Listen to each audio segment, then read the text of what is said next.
No, that's not the prosperity gospel. I think you're not getting the context of the prosperity gospel. The prosperity gospel is a transactionary gospel where you must bribe God for God to do anything for you. Where you must tap. Oh, I get it. That when you say that, those of you who are looking for children, you've got to give money. Can you pay? Exactly. That's the.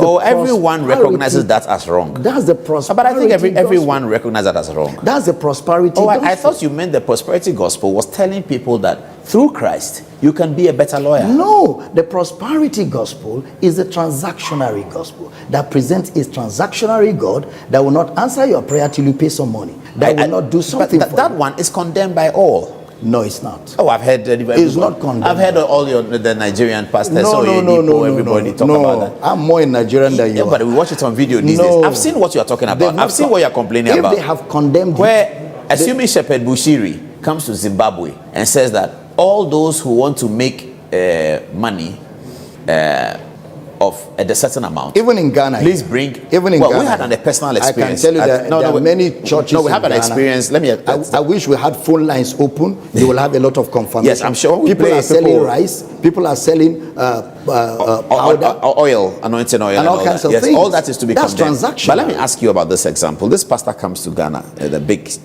meeting. He says there's a 24-hour miracle. He doesn't ask you how much you should pay. He says, out of your heart, commit something to God and believe that within 24 hours, the Lord will answer your prayer. Why can't God answer if you didn't give something?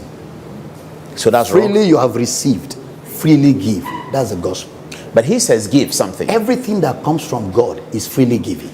Romans 8:32. He that spared not his son, but gave him up for us all, how shall he not with him also freely give us all things? Everything that comes from Jesus is freely given. When did that start? Because God required Abraham to offer his son Isaac for sacrifice. And because Abraham demonstrated that he's able to do that, but did Abraham, God elevated him. Abraham actually offer Isaac? No, he didn't. But he was ready to do that. So that he demonstrated that he was ready to do that. It was a certain commitment that he showed to God. That was a lesson in death, burial, and resurrection.